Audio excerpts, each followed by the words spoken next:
Do you see what I see? Jangan lupa untuk subscribe, share, dan nyalakan lonceng notifikasinya sebagai bentuk dukungan kamu. Do you see what I see? Assalamualaikum warahmatullahi wabarakatuh. Hai, kembali lagi dengan saya Mega. Cerita ini berawal pada saat saya duduk di bangku sekolah menengah pertama. Sedikit cerita, ketika lulus sekolah dasar, ada beberapa pertimbangan dari orang tua yang pada akhirnya memutuskan untuk mendaftarkan saya ke Madrasah Tsanawiyah. Pada saat itu, posisi sekolah saya di Grogol, Jakarta Barat, sedangkan rumah saya di Ciledug, Tangerang. Karena jarak dari sekolah ke rumah itu jauh, saya tinggal di rumah nenek. Kebetulan kalau dari rumah nenek, perjalanan menuju sekolah sekitar 30 menit jika berjalan kaki. Selama kelas 1 SMP saya tinggal di sana dan memutuskan untuk mulai belajar pulang sesekali ke rumah orang tua saat saya naik kelas 2 SMP. Waktu saya SMP sekitar tahun 90-an dan transportasi masih agak jarang. Dari sekolah ke rumah saya harus 2 kali naik kendaraan umum, Metro Mini lalu sambung Kopaja.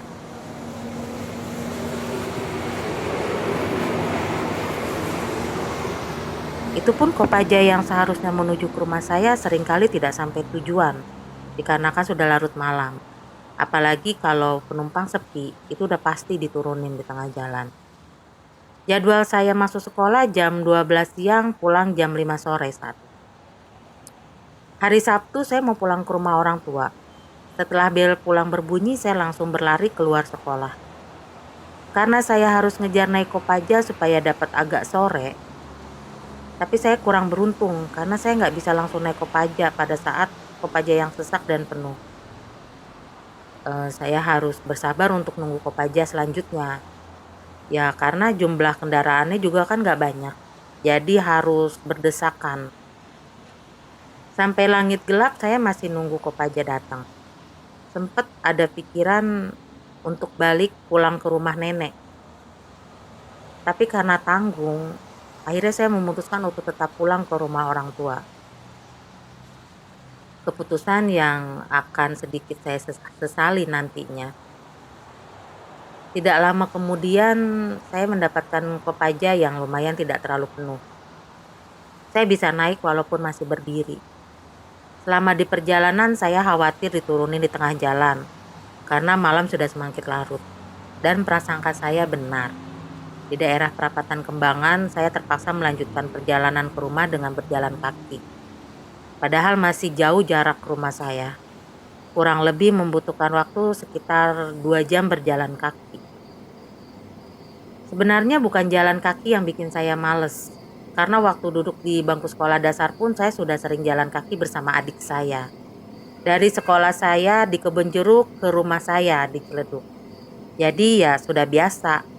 Yang saya khawatirkan karena posisinya sudah malam dan harus melewati jalan-jalan yang gelap. Singkat cerita saya mulai jalan kaki sambil sesekali nengok ke belakang. Berharap masih ada bus yang lewat.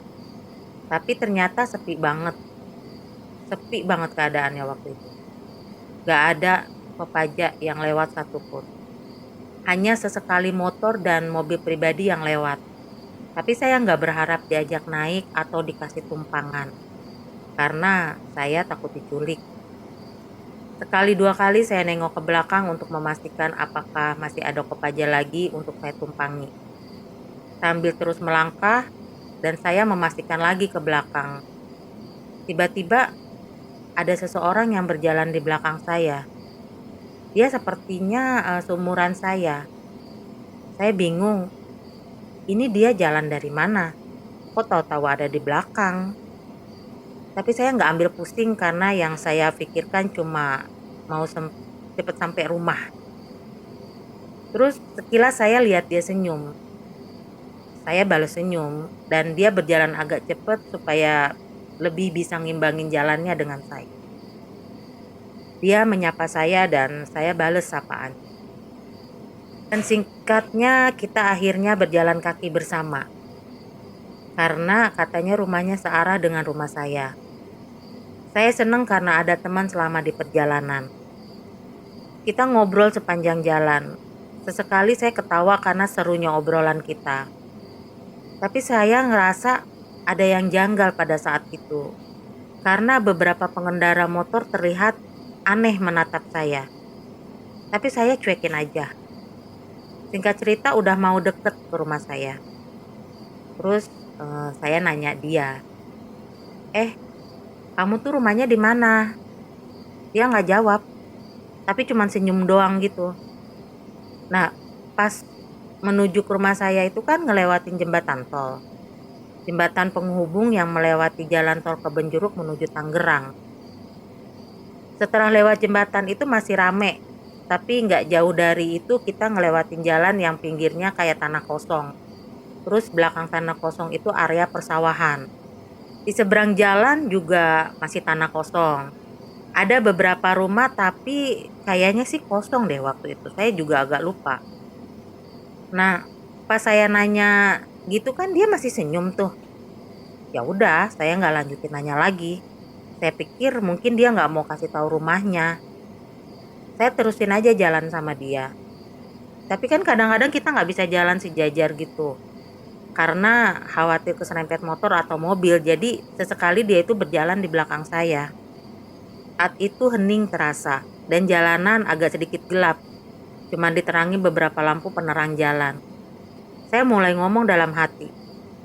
Ini sudah jam berapa ya?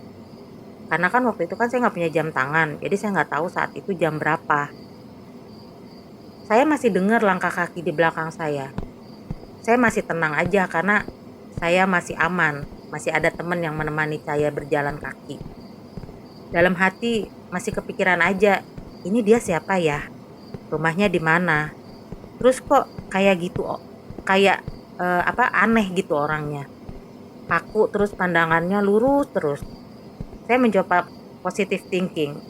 Mungkin fokus lihat jalan kali pikir saya.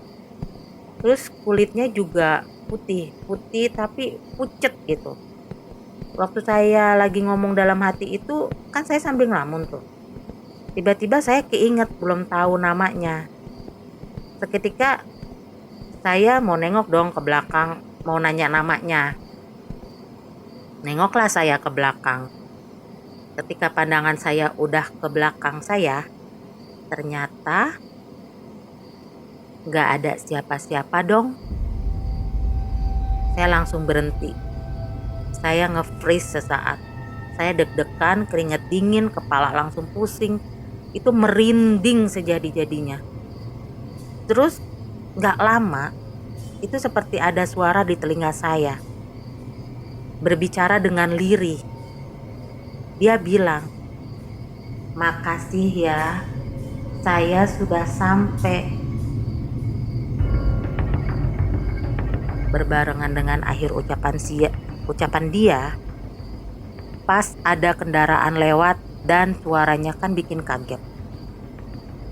Saya tersentak kaget. Saya udah gak bisa mikir. Langsung saya ambil langkah 1000 alias lari terbirit-birit. Sambil ngucapin doa dalam hati.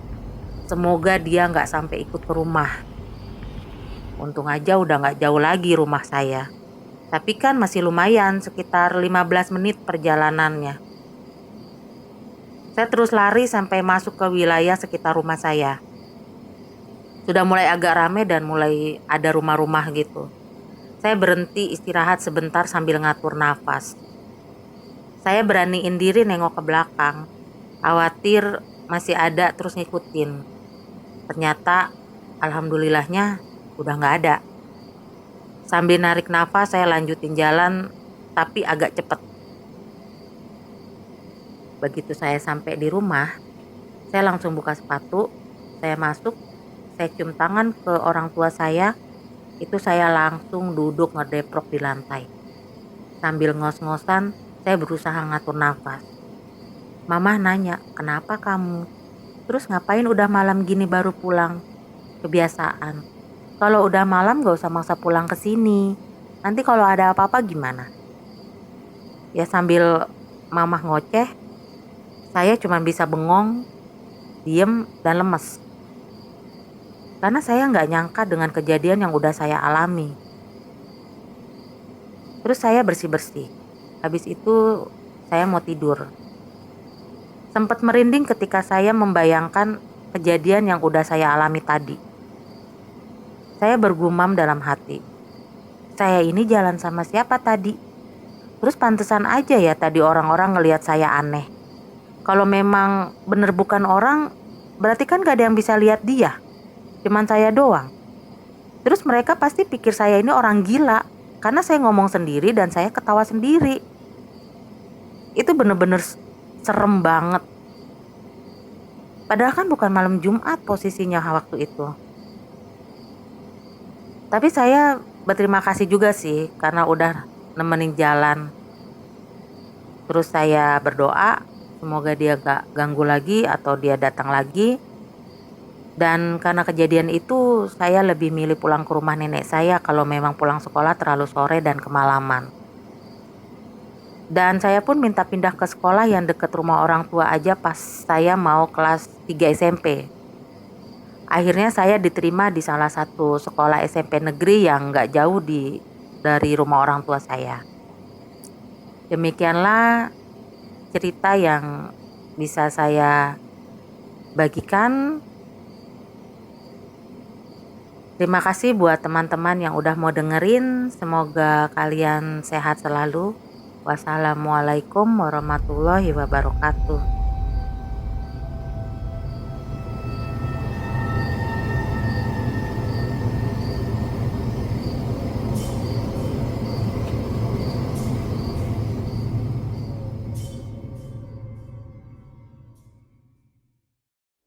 Kamu juga punya pengalaman horor?